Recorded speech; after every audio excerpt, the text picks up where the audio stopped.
Hey, welcome to another episode of Marvin's Room 30. Hey Marvin, how are you doing today? I'm doing great. Excellent. Tony the Tiger. Great. Wanted to talk to you today about your thoughts with what's going on in the world. Sure, sure.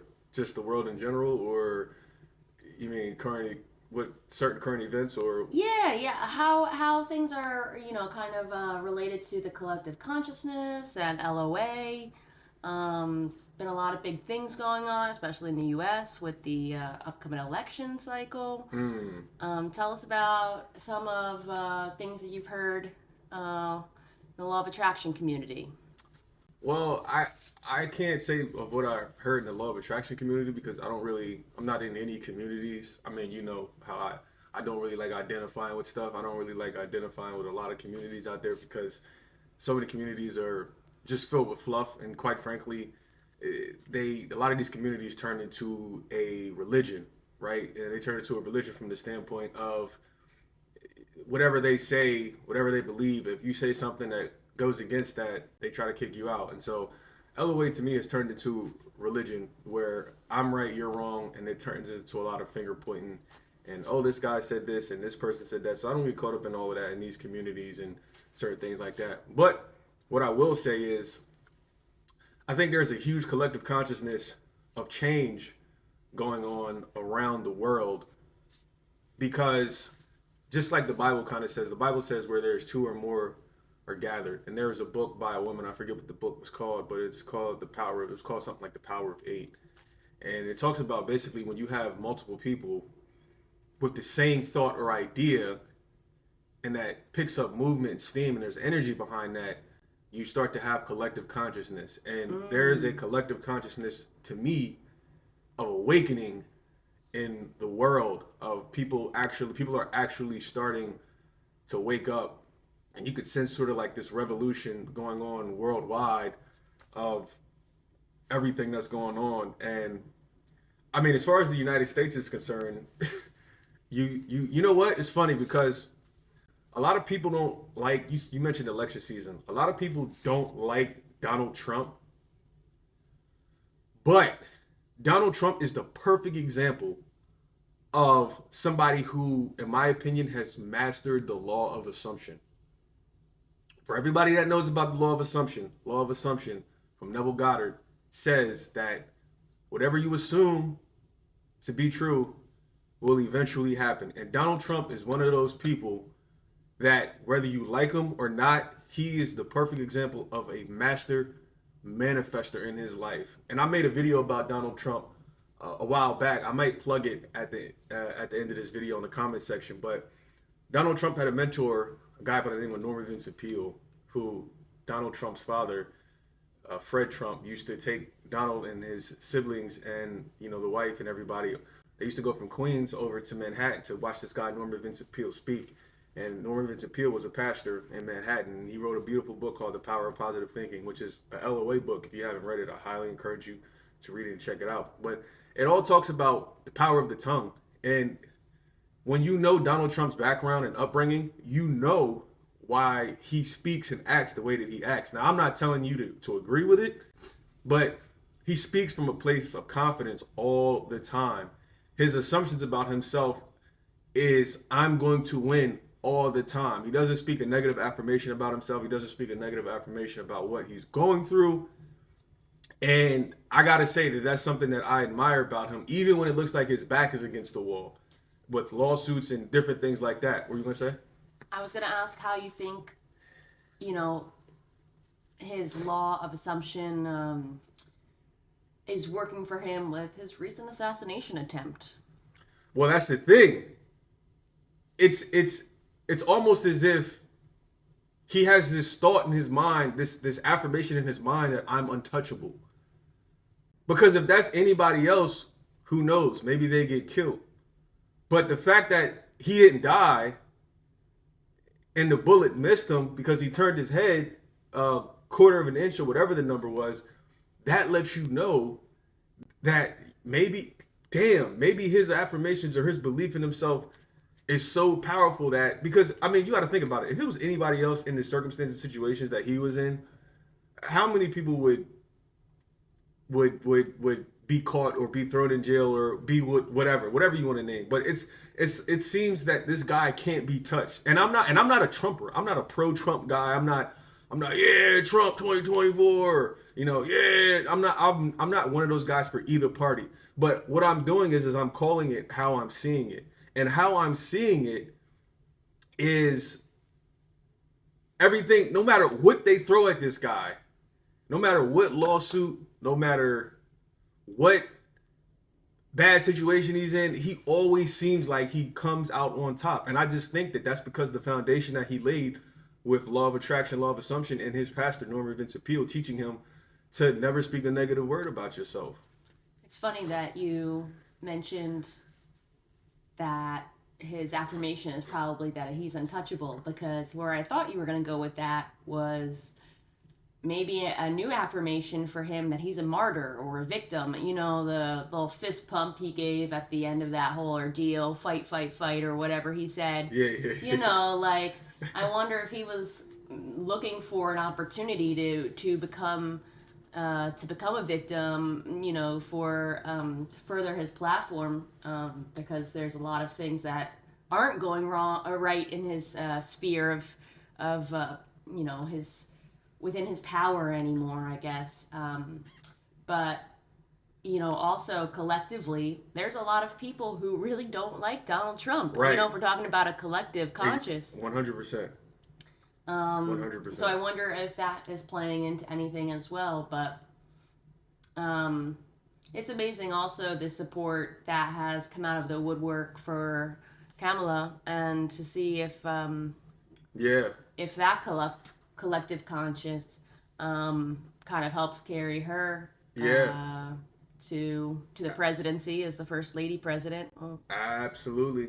I don't disagree with any of that. I think there's a lot of collective consciousness around the negative energy towards Donald Trump, and there's a lot of collective consciousness around the positive energy towards Donald Trump. And whether people want to say it was staged or not, that's up for you guys to debate. But I'm addressing everything that's going on in the world. This conversation is not about me choosing sides. I'm looking at this purely from a law of assumption, law of attraction standpoint. That's how I'm looking at. That's how I'm giving an answer. I don't care about either side. I don't care about Kamala. I don't care about Biden. I don't care about Trump. I'm giving my perspective based on collective consciousness and how I think the energy is shifting. And I think you make great points about Donald Trump. You know, I think you make some really good points about Kamala Harris. And I think there is collective consciousness behind Kamala, behind so many people that don't want Trump to win. And there's kind of like this tug of war, just like there's always this tug of war of energy in the world. There's always this tug of war, if you want to say good and evil, if you want to use another term. It's this collective consciousness of, okay, who will win? Okay, we have 90 million people collectively going towards this one person. Okay, now we have 95 million people going towards this one person. So because we have more people, does that mean our energy is bigger? Does that mean our collective consciousness is going to sway the thought process or the decision making potentially? You see, these are the types of things that I think about when I see elections and stuff going on, or since it's election season, pretty much for a majority of the world, this year was a big election year. So I don't think about things from a right or wrong, but I think about things from a perspective of energy and spirituality. Going off of that, you made kind of an interesting point about the negative energy around Donald and Trump and the positive energy around him and collective energy in general.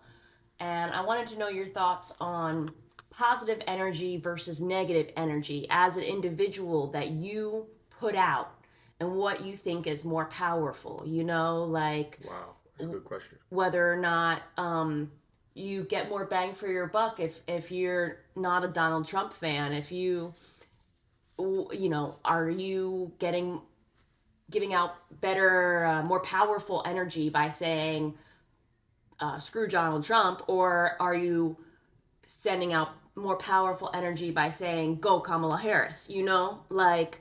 Those are kind of the same thought on opposite sides of the coin, but one is presented in a really positive way and one is really negative. Well, what I would say is I think it's a matter of each individual person because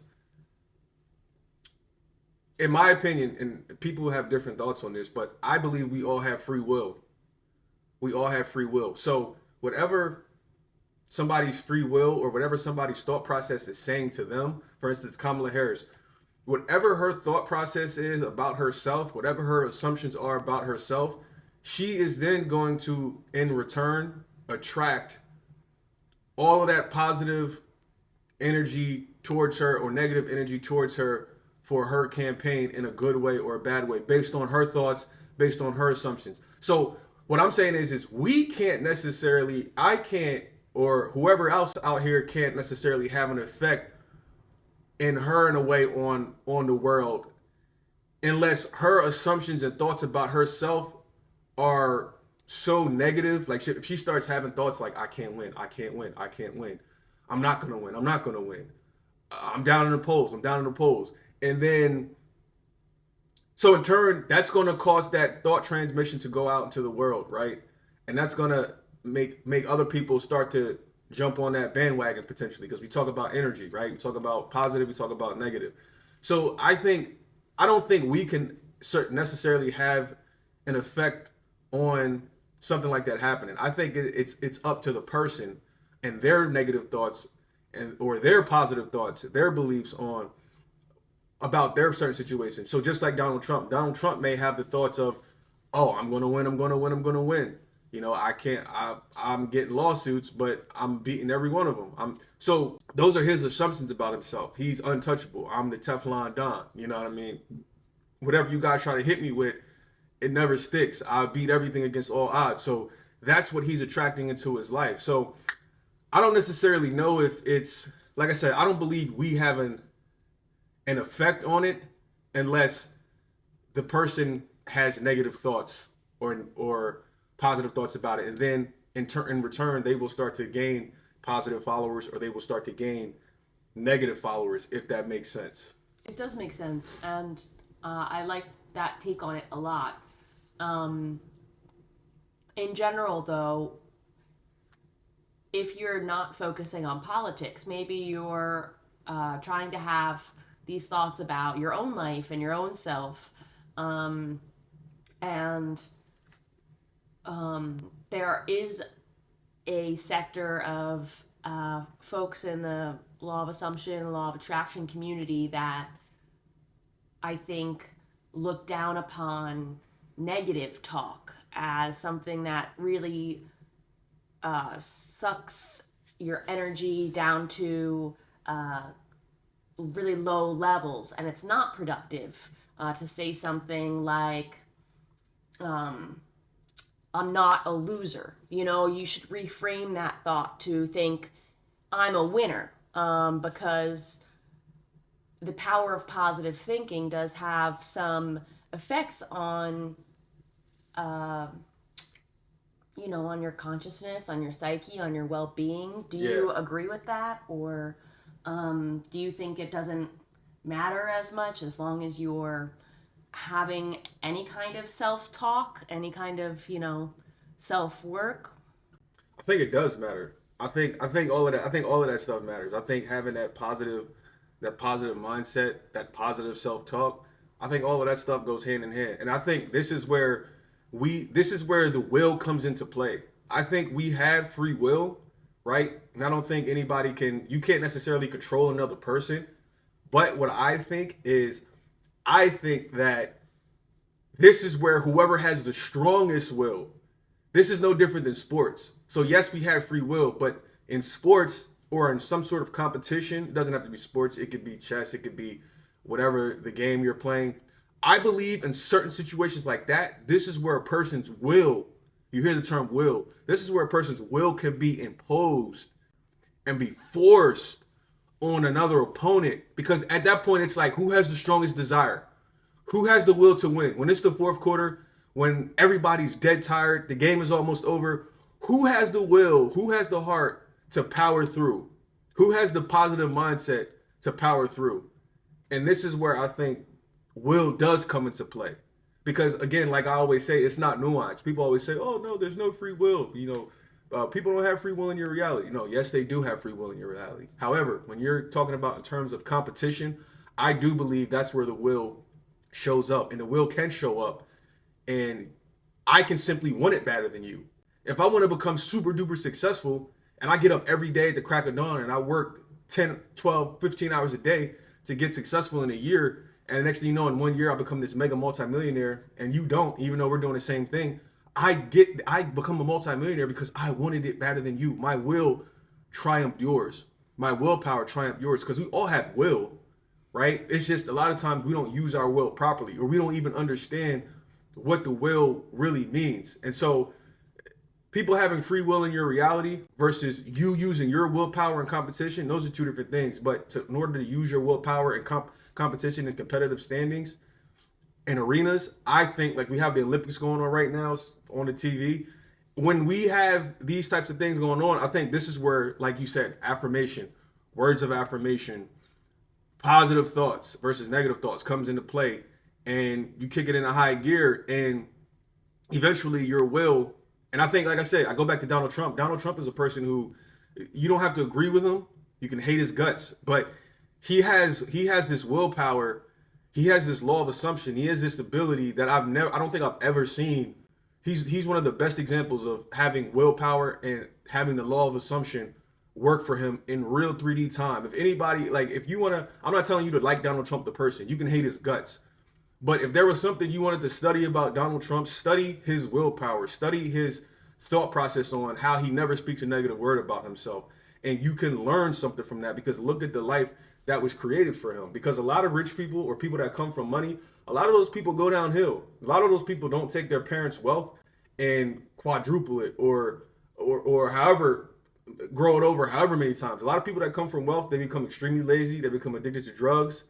Even Trump's brother was alcoholic. He did a lot of bad things Trump talked about. But so, like I said, and this is something I said to you before, you can always learn from somebody, even people you hate. And I said this in my past videos, you can always learn something from somebody. So learn, you can look at Trump, and like I said, a person can hate his guts, but learn and admire how he speaks well about himself, because that's something that we all can apply to our lives. Thank you, Marvin. I don't have too much more for you today. I think this is a good place to wrap things up. I'm looking forward to hearing from you next week more about power of positive thinking, willpower. We'll keep certainly Kamala and Donald in our thoughts for the upcoming election cycle, but we'll try not to make too many more videos featuring them. I know you guys are all probably getting inundated with U.S. politics stuff, but it is a good jumping off point for a lot of different conversations. This is obviously, I'm taking a political topic and I've turned it into law of assumption, law of attraction, to help you guys try to understand energies and positive and negative and how everything works. And that's why, because like I said, I'm not trying to get political. I've said in my past videos, I don't put my faith in who wins, because I am the operative power in my life. I'm the one that has to figure out, no matter who's in office, there's been Republicans in office, there's been Democrats in office, but people's lives are still the same. So that shows you it doesn't matter who's in office, because if it mattered who was in office, your life would be drastically different versus whether it was a Democrat in office or whether it was Republican, whether it was somebody you liked or didn't like. And so me personally, I don't put my faith outside of anybody, except if you want to say God maybe. But I know outside of that, I know that I have to do what I have to do and not rely on whoever's in office to get me to the next level. And so, like I said, I wanted to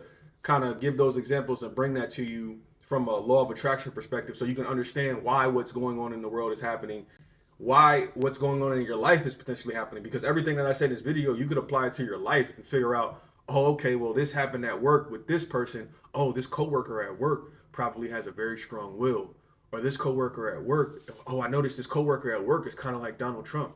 he doesn't really speak negative about himself, but maybe he does it on purpose. Maybe he's not actually necessarily a narcissist, but maybe he just has so much belief in himself that it rubs people the wrong way, and it rubs people the wrong way that don't have belief in themselves. Because a lot of times when people that don't have confidence, they don't like being around confident people.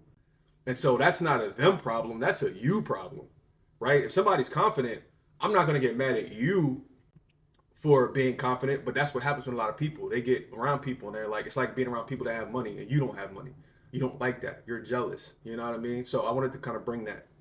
Yeah, I think that's a really good point, and maybe something for you to talk about in another episode. But, I think what you said about learning from people who you hate is very valid, because when you become an introspective person, a lot of times you realize that the people in your life that you hate or dislike for one reason or another, it is because that person reflects something inside yourself that you are unhappy with. And Absolutely. a lot of times, if you do some deep work to figure out where that real dislike is coming from, you'll find that maybe you are just upset about your own lack of something, and For sure. Are looking for some way to gain that, prove it to yourself that you don't have that lack, that you're experiencing. Who knows? It manifests for everybody in a little bit of a different way, but That's a fact. but I hope that we can maybe talk more about that in another episode. Yes, sir. Till next time. Signing off. Like and subscribe.